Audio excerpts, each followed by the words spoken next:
The following episode of Bread for the People is brought to you by Side Hustle Bread, Long Island's handcrafted artisanal bread company. Side Hustle Bread is a family-run virtual bakery that's bringing the neighborhood feel back to Long Island, one loaf at a time. Head on over to sidehustlebread.com for more information, upcoming appearances, and merchandise. My name's Jim Serpico, and this... Should I start with my name? Or should I start with This Is Bread for the People? Do you like it like this? Welcome to Bread. Or do you like it like this? Welcome. Ready? Welcome to Bread for the People. Mine... Is there a script? Bread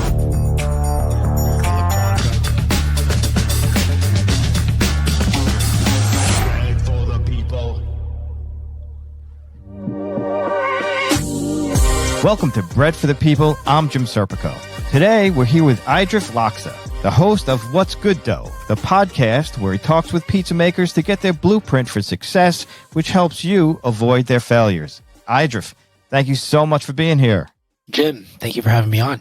You know, we talked a little bit a few minutes ago, and you mentioned that you worked this weekend making pizzas. Was it at a pop-up? Was it a private event? I did a private event. A friend of a friend's daughter's first birthday party. So much fun. Really? So is this something you do often? Do you make pizzas out? And how do you do it? What equipment do you use? You know, it's rare that you'll find What's Good Dough out in the wild. Normally I'm at home making pizzas, but I've been trying my hand at different pop-up events and catering events more recently, just to see if I can learn the business. In terms of the equipment I've been using, I am a huge fan of the Uni pizza ovens. Use them for almost all of my bakes, 80%, the other 20% probably in the home oven, because you can get some good pizza there too. But yeah, these portable ovens, you know, you can bring them anywhere. Just hook them up to charcoal, to propane. That's what I use, but you can have charcoal. I brought it to the park the other day. So I have a Gosney Rock Box, which I love to use, but I do remember the first time I ever tried it, I was nervous. I was scared. I think I was dumb enough to have like company over when I did it.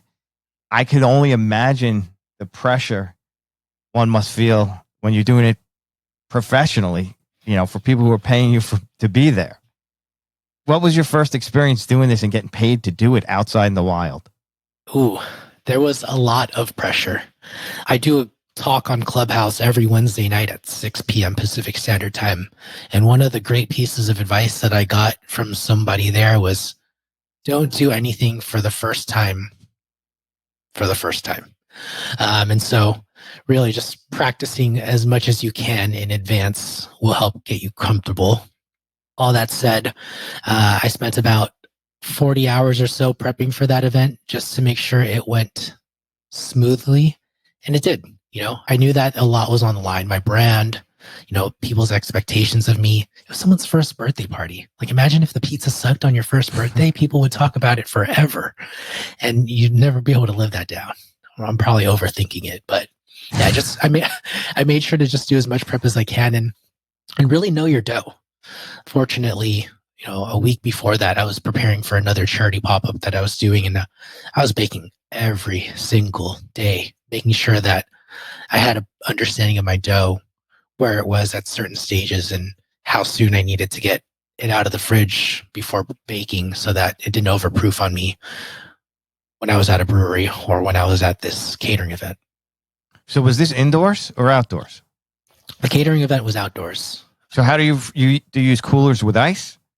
I was using coolers with ice. I also have those keep cool bags. What I've been doing lately is I've just been not, you know, environmentally friendly, but I've been wrapping them in plastic just because I don't have that many dough trays. Since I'm working out of my house, I don't have refrigeration space, or I don't have a lot of it. And so I've been wrapping in plastic saran wrap, and I've just been kind of stacking the dough balls at the bottom shelf of my fridge. Can hold more that way. And then I'll keep them in the keep cool bags, unwrap them, and then stretch out pizzas and top them and bake them.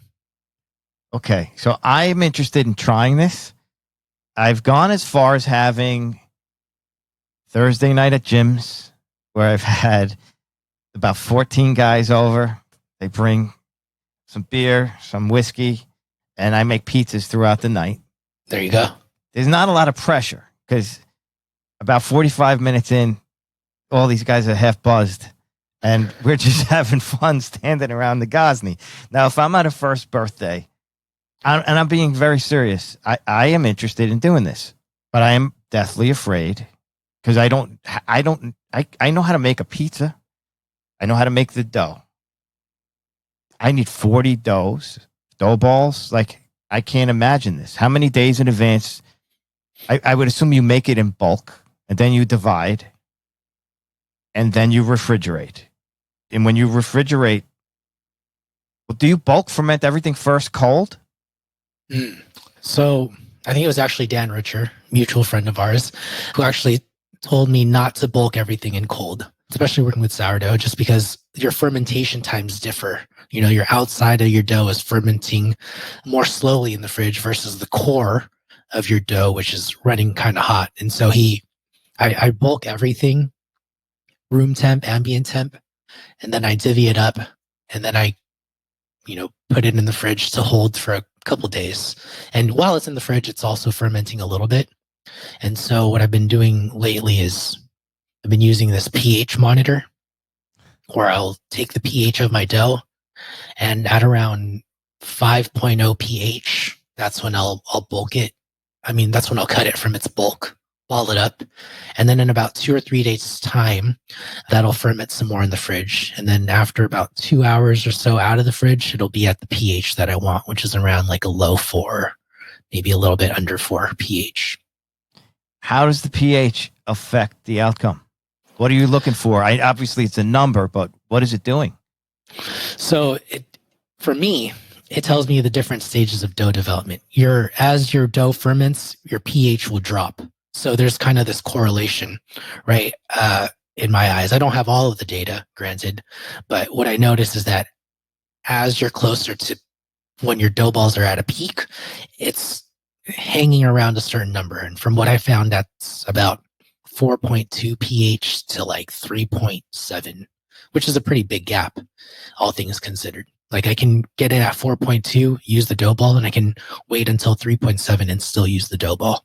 And so I try to be around that pH right when I'm ready to bake. Wow. I haven't tried that. Does it look like a thermometer? It does look like a thermometer. Dan Richer, again, was the one who told me about this brand, Apera, Apera. And it's kind of relieved some of the anxiety of like, is my dough overproofed? Am I going to bring overproof dough to a party only to find out that my pieces are going to be flat discs, right? And so I'm checking my pH over time, and I've played around with the timing and found that like if I refrigerate it at that 5.0 pH, I only give it like 3 days in the fridge. After a couple hours of getting to temperature, like, cooling, like raising its temperature up a bit so it's not cold and hard to stretch, it should be at a good place where I'm going to get some nice puffy crusts, stretching easily, not tearing the dough. And just that assurance lets you sleep at night, even though I didn't sleep very well the night before the catering event. But if I'm doing a party like with my friends and family, I know my dough is solid. That's great. Now, I know you know a lot about pizza. You host this podcast. You talk to tons of pizza makers. How well versed are you at making different types of pizzas and the whole pizza thing? Like, can you make a Chicago deep dish pizza? Have you ever tried that? I have made a Chicago deep dish pizza. I think just with my personality alone, I love to try different things. There was a point where I was only making Sicilian pan pizzas. And there was a point where I was only making Neapolitan-ish rounds. I've tried my hand at deep dish. I've tried my hand at tavern style. And while I like to do all of that, I really have to think back to something that John Arena from Metro Pizza once told me. And he said, the hunter that catches 2 rabbits or tries to catch 2 rabbits catches none. And so I constantly have to remind myself to just focus on one style. Because so far, that's what's paid me back in dividends, is that when I focus on one style and I'm not like spreading my focus too much, I get better at that one style. And from that style, I'm able to in theory, take what I've learned and then apply it to the next style, but only once I've gotten that style down and to the T to where I want it to be. So to answer your question, yeah, I do play around a bit, but I'm trying to do like chunks of time where I'm only focused on one style of pizza. And right now that style is Neapolitan. Otherwise known as Neapolitan-ish. Neapolitan-ish, yeah. And I do that because if I want to sell pizzas on the unis, or if I want to do some sort of, event, the reality is like they're optimized for that style of cook. Like I could do a thinner pie, but like to do a thick Sicilian, it's going to take up way too long. I don't have enough ovens for that. The recharge time is going to be kind of slow. And so I had to optimize the style for the oven. That's something that I didn't know to think about. And I bet you a lot of home consumers and pizza makers don't know is the recharge time. So you're talking about the time between making pizzas. So you finish your first pizza. It's essentially sucked up a lot of the heat. The oven's cooler and needs to warm up again. Mm-hmm. How much time does it take with the uni oven that you have? Do you have the smaller version?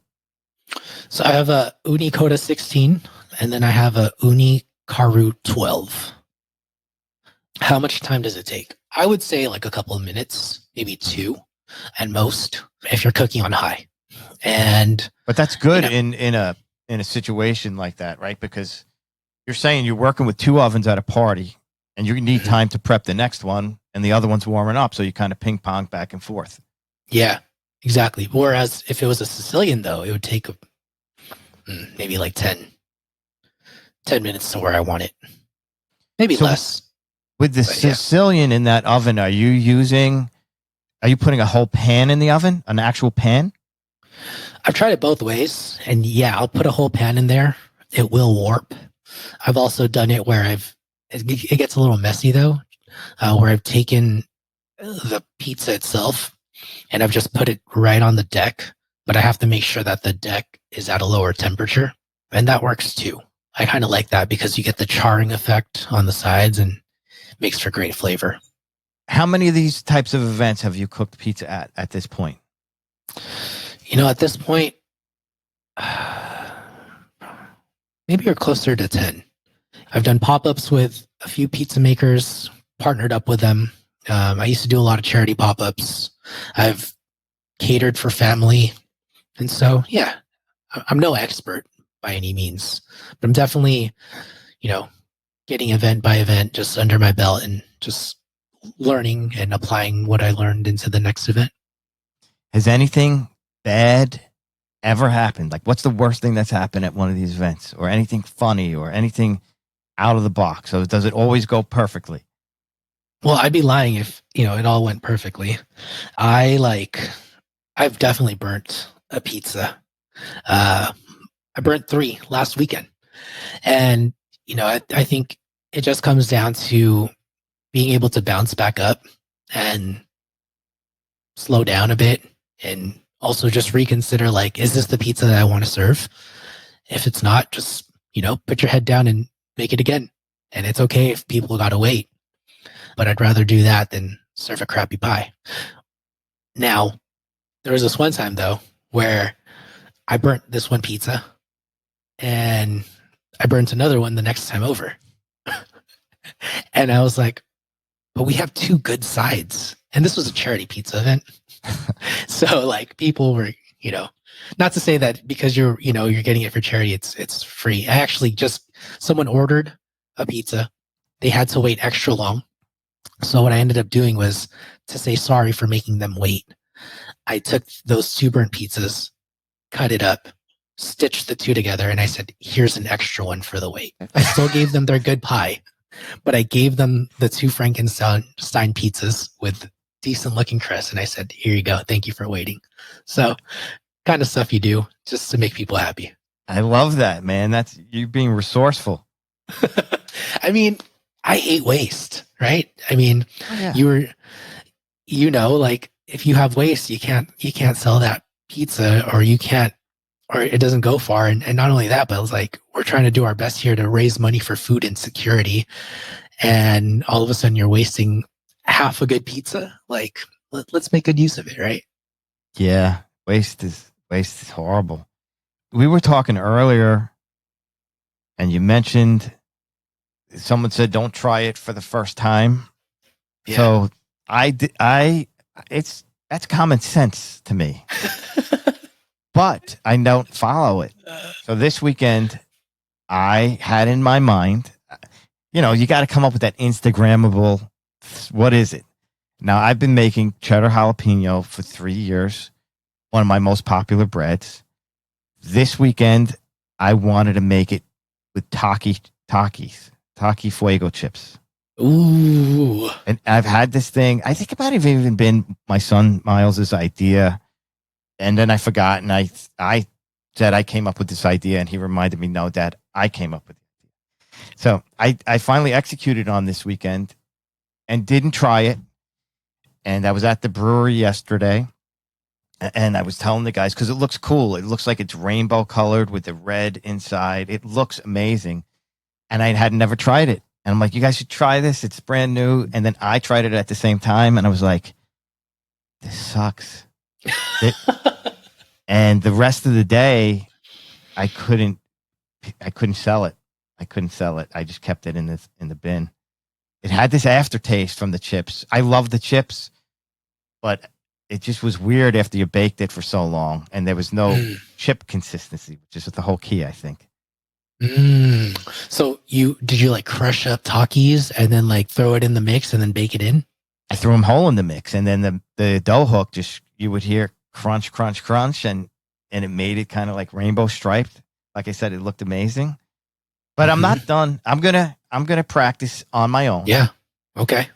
And then I'm gonna try it again. I'll serve it if we approve of the flavor. I have an idea on how to get the actual chips crunching in there. So we'll see. What is your idea? Laminating the dough and then throwing it on top, and then incorporating it in the folds? It's very simple, to be honest with you. It's like doing my regular cheddar jalapeno, slicing a pocket in it, and stuffing it with the chips. Okay. Let me know. I know you're trying to go for the crunch, so yeah, let me know how that goes. Crunch. Yeah.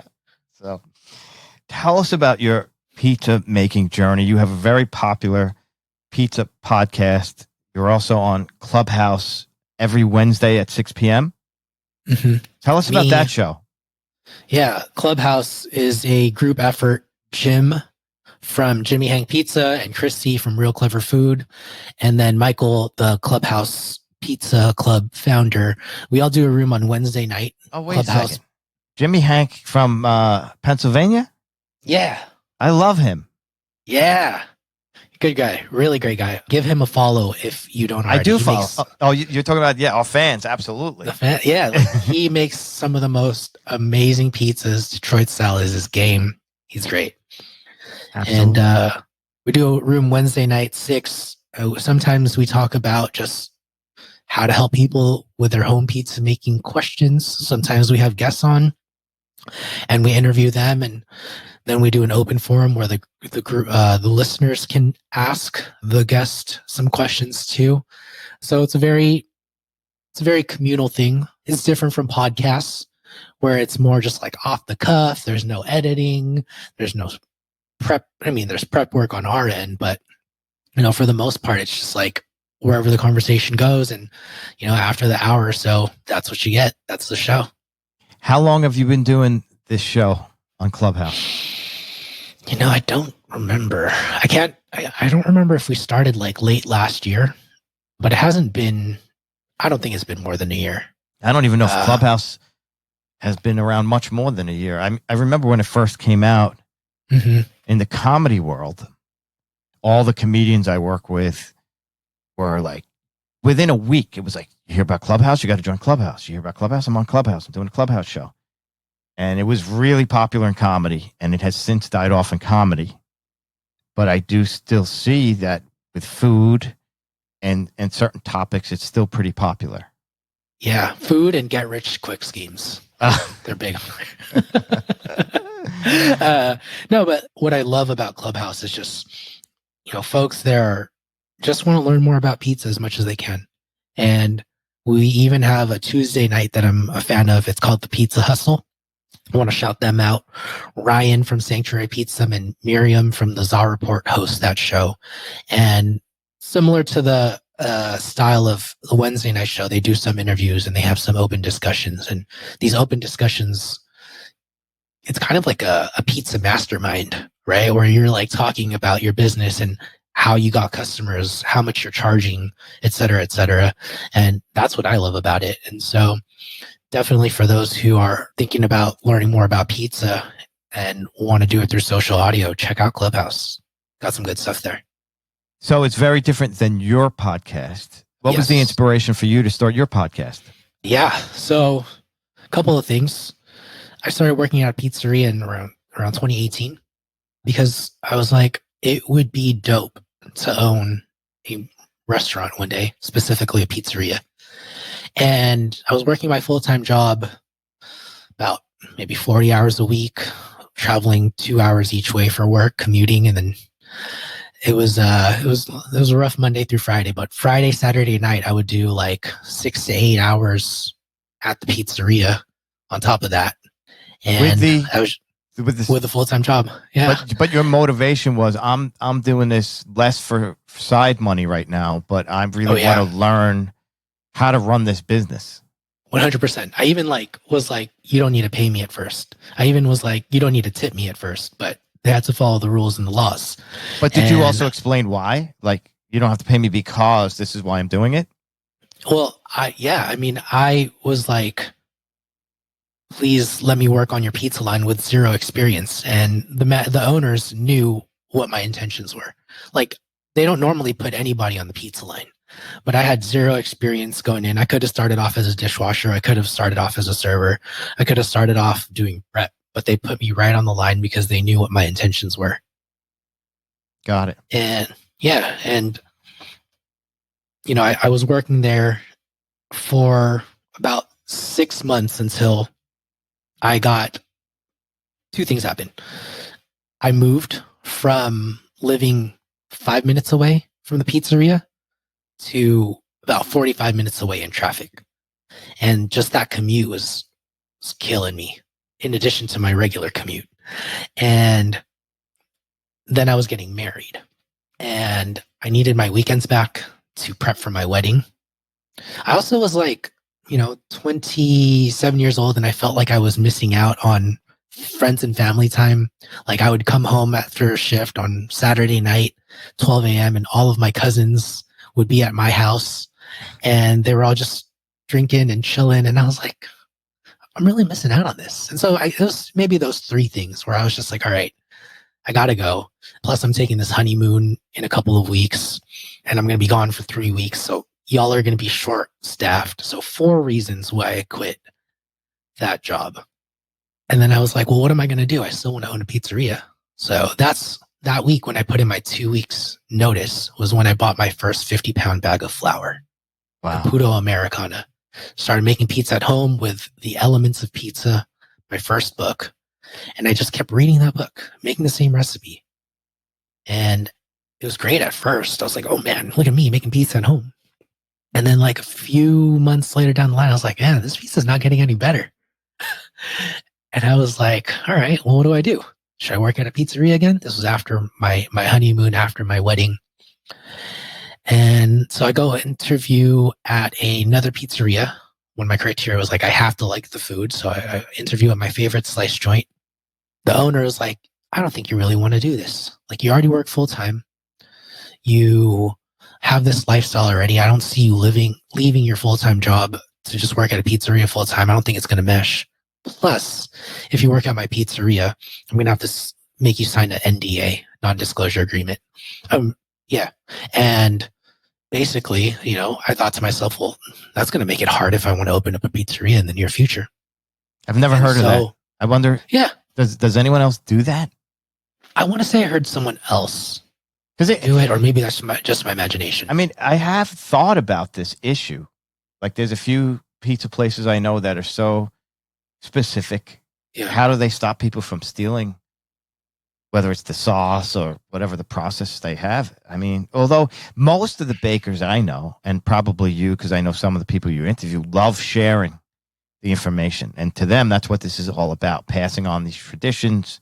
And they're not threatened. They want to help people. Yeah. I mean, I think 3 years ago, I probably could have talked my way out. If I'd signed that thing today, or if I had that conversation today, I could probably talk my way out of it. Just because, I know from firsthand, if I give someone else my recipe, they're not going to be able to make it like me, right? I don't know what that owner was thinking in terms of like what I could have taken from them or what I could have shared that would have been detrimental to their business. I respect the owner 100%. I still call him a friend today. He was my first podcast guest. I still love his pizza today. So I respect his decision to make people sign an NDA. I don't know the reasons why, but if it came down to like me stealing a recipe, I feel like anybody can quote unquote steal a recipe and it still wouldn't be as good. And I feel like it's a very antiquated way of thinking. Now, not saying that's what he was trying to protect. I'm just saying if that's what he was trying to protect, I don't think it would have gone very far if I were to quote unquote steal anyone's recipe. So I really don't know. Yeah. Now I need to jump back 5 minutes because it keeps going through my head. I'm not able to concentrate on anything you're saying. When you came home at 12 midnight and your cousins were at your house drinking and partying, did you go to bed or did you try to catch up and start hammering shots? I used to drink a lot. I don't drink anymore. Really? Yeah. It's against my it's against what I'm trying to pursue in life. And I would, oh my gosh, the night they would, I don't know. I think it was weird because like my wife was like the first one to like have a place of her own. And so when friends and family, and we would live together, but when friends and family visited or just from outside of town, or even just the ones that are local, it would always be our house where people kind of congregated. Right. And we were the party house. We were the party family. And so it would just get drunk and then wake up the next morning and then do a mid shift over at the pizzeria. That's my weekend. Wow. And did you lose weight and do you feel healthier since you stopped drinking? I have actually gained I've weighed the most I've ever weighed. I think just a couple of months ago from eating so much pizza. Okay. I only gave up drinking in March after my wife said she was pregnant. But okay, I'm not going to go back. And it's something that I've been contemplating for a while now. And I don't like myself when I'm drunk or I have no control. Maybe I'm a control freak. I don't know. But in terms of the weight loss, I've been trying to lose weight because I was weighing so much from eating pizza and my health was kind of going in a downward trajectory. But I don't associate that weight loss to drinking. I have the exact opposite problem. Yeah? I don't really like myself unless I'm drunk, and then I just fall in love with me. You're a fool. What's your drink of choice? I'm curious to know. That's another problem. They're all. Yesterday, I worked at a brewery. I had a couple of IPAs, and I came home and I read a Facebook post from somebody that said it was sober October. I was like, I blew this month, so maybe there's a sober November. And I love Jameson Irish whiskey, and I love tequila. I've had my fair share of Jameson for sure. It was like I grew up drinking Hennessy, a lot of it. Oh my goodness. And then Jameson kind of became the thing maybe 10 years ago for us because it was cheaper than Hennessy, but it also still tasted good. Exactly. And now all of my friends are moving over to tequila. Yes. It's the hot shit right now. Well, there's the myth, and maybe it's true, but it's a great marketing gimmick if it's not true, that it's easier for your body to digest and it has less calories. It probably has 3 less calories than Jameson. Yeah. Yeah. Everyone says it's cleaner. I'm like, all right. I don't know. If anybody's listening, Side Hustle sourdough bread is cleaner and has less calories than Johnny's bread, who's my competitor. No, I'm only kidding. I love Johnny's bread. Oh, gosh. All right. So you don't sign the NDA. Mm-hmm. And don't sign the NDA. Now what? And then great question. Then I asked the guy, or I was watching a Gary Vaynerchuk Instagram post. Might have been on YouTube, actually. I wasn't on Instagram back then too often. It was on YouTube. Gary Vaynerchuk popped up on my feed, and I loved what he was talking about. It was like, everybody should start a podcast. I was like, all right. But did he say why? Yeah. I think he said networking. I think he said that it was undervalued in society. Like, at that time, not everyone was doing it. And so there was a lot of attention going into podcasts. And I think people could just freely talk about stuff that they love, and that could help them with their brand building. Okay. And so I was like, well, if I want a successful restaurant, I'm going to need a brand. If I want to learn about the industry without I had this crazy idea where I could learn about the industry and not work in it. And I'm kind of doing just that, but I feel like the ideal way to learn about an industry is to actually work in it. But so far I'm okay with my progress. But you're doing both. Let's not kid ourselves. You're kind of doing both. You're stepping your foot into making pizza publicly, yeah, and getting paid for it. Straddling it, yeah, and I'm putting more of an emphasis on that now. Yeah, I mean, it just clicked in my head one day where I was like, I could do a podcast.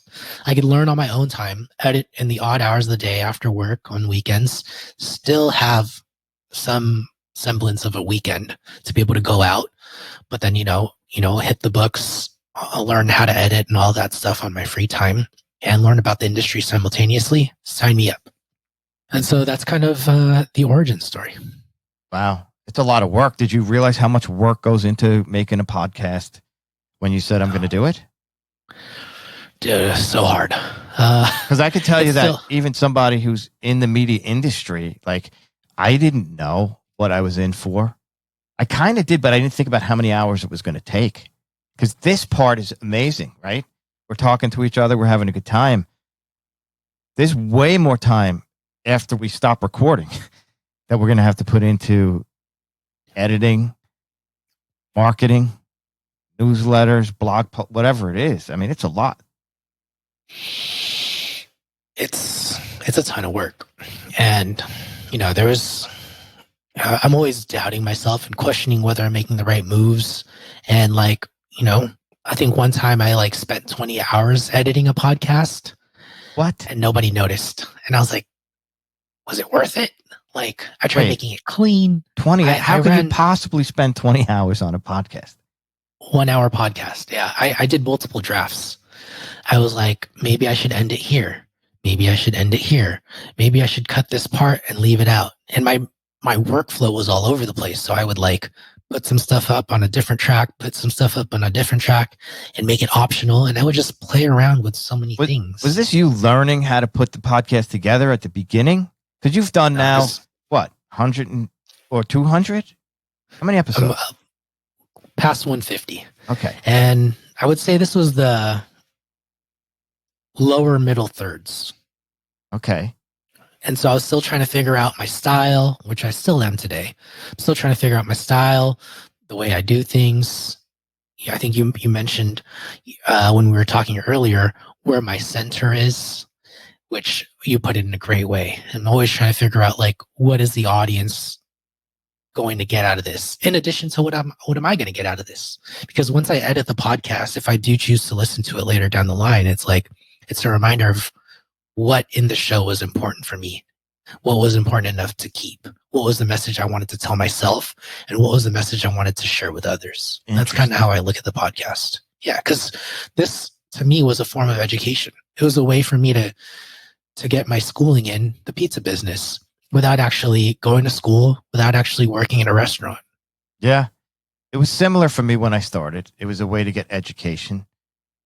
And it was funny because my first guest is someone you interviewed named Dan Richer, who I know we both have a lot of respect for.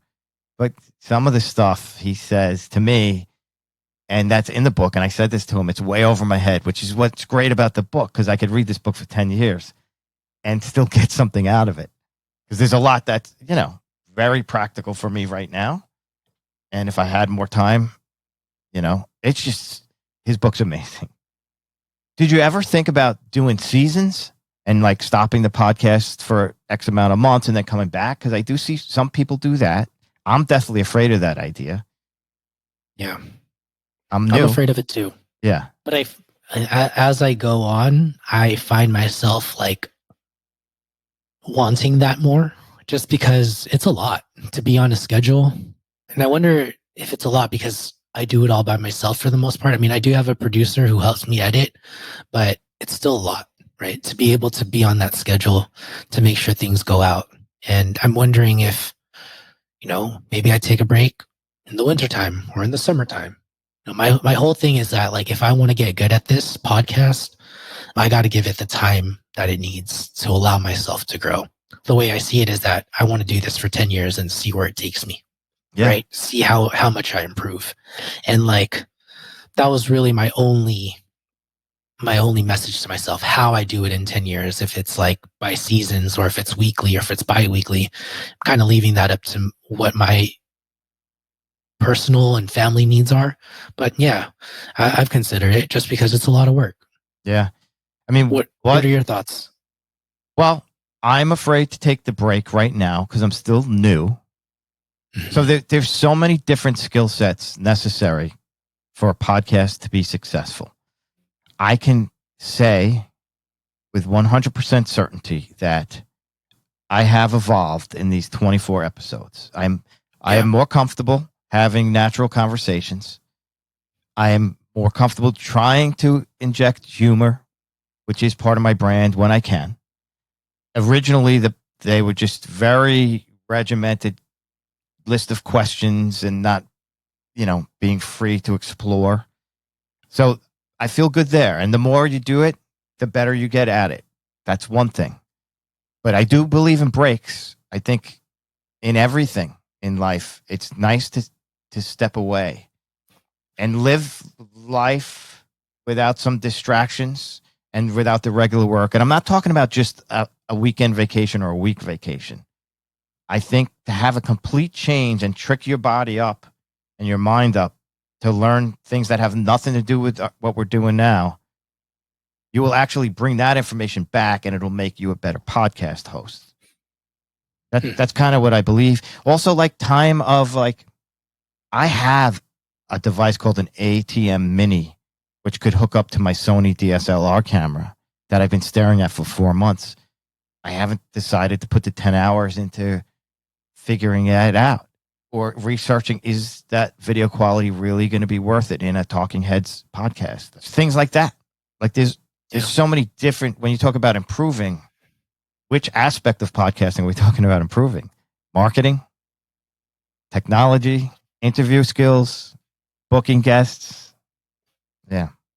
I mean, you listed a whole bunch right there that just reminds me of why it's so hard to take a break. Because like, even if you front loaded all of your work, like for me, I try to record, 7 episodes in a weekend, give or take. And then, we'll edit those off. But even if you get those done, I don't have the technical skills yet to, I guess I could schedule the episodes, but I don't have the technical skills to be able to update my website automatically, grab the episode from Spotify, upload it to my website. I mean, I guess I could hand those off and pay people to do it. Wait a second now. We can talk offline about this. I'm serious. I mean, okay. We'll talk about it right now. I got a guy from Fiverr to build my podcast website that I don't even know how it happens, but I put it on my host and it automatically goes to my website as well as the other million things, right? And I spent under $150 and I think the website looks pretty good. So if you have the existing website, what you're talking about is easy. Updating your website automatically where you don't have to physically do it. Okay. I think I need to invest some more money. And that's the thing too. I feel like I don't know where to allocate capital. Listen, I think that's a struggle in all businesses. What we're doing is a business. You have a business, right? And is it making a ton of profit right now? I can tell you for me, it's not. I don't know what it's making for you. Will it ever? I'm not doing it. This is not the business. This is one of the businesses I have. This is not the business that's going to produce income. It is the business that's going to help build my brand. That's why I do it. But same. How much money should I lay out? How much money am I losing by not putting time into other businesses? Yeah.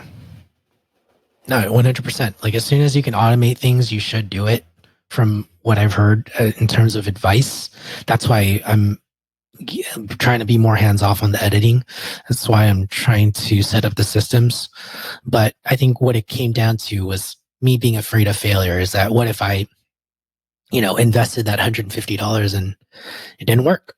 But I think that's just something that I need to learn to get over. And once I do, I'll be way better off for it. Yeah, man. Well, you got to link me to your Fiverr website designer. We definitely will. I mean, it was right off the bat, I kind of fell into that. And I don't know. Check out the thing, check out the website and see if you like what's going on there. And either way, I'll give you this guy's contact information and maybe he could work with what you have. Yeah, no, I've seen your website. It looks good. I like that all of the episodes are right there. That's for viewing. So I literally do nothing. Like that just happens. The one thing I do, and this is another time suck, and people don't realize because everyone's trying to get people listening to their podcasts.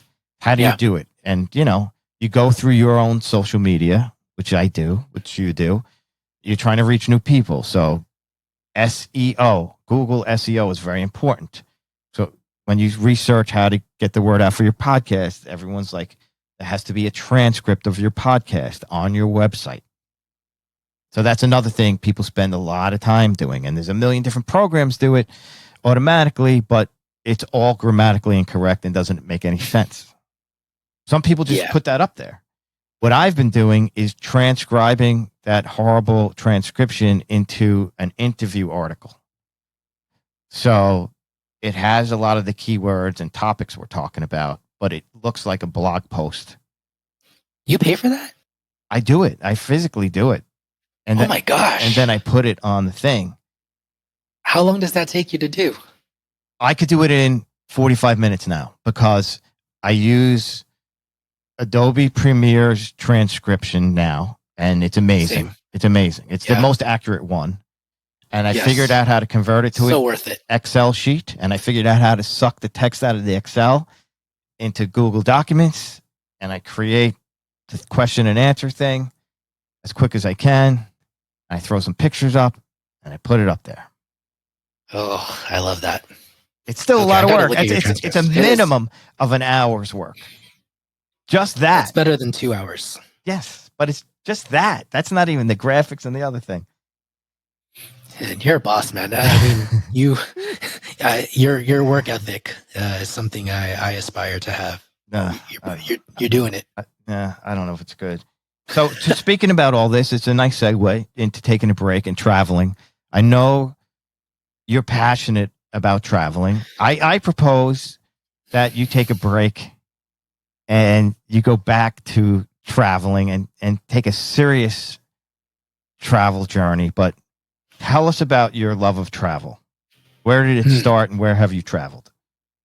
Oh, man. Well, once I learn all of these automation tips that you're going to share with me, I will be able to travel again. And I kid, like I've been traveling, even with the pandemic, after the pandemic. And so travel has definitely been existent in my life. It started at a very young age. I was very lucky that my parents wanted to travel early on. Grew up in a, I'd say, middle income household. Parents had 2 solid jobs growing up. And so we were able to use up their vacation time. And I think our first trip, I was 13 and we went to Japan. Wow. And and that was our first international trip. And, I fell in love with the food. Like, if you ask me what I remembered from that trip, it was eating these chicken teriyaki skewers cooked over charcoal. And at this one place that it was this one temple that we traveled to. It took us a few hours to get there, but I just remember eating that and then feeding the pigeons afterwards. And that was like one of my core memories. I haven't even thought of that in so long, but now that we're having this conversation, it's like now I see the association of why I love food and travel so much. It's because when you do get to travel, you get to experience all these cultures and their different, cuisines. And I mean, yeah, I can go to a Thai place down the road and have their Thai cooking. But like when you go eat pad Thai at a Thai restaurant, you don't know that when you go to Thailand, none of the locals really eat pad Thai, right? And so it's like, oh, okay, cool. Like you go to Bangkok and you try pad Thai and it's like, I think I can get better stuff at home. And you find out that they only really make this for the tourists who are on Khao San Road who are looking for pad Thai. And so, yeah,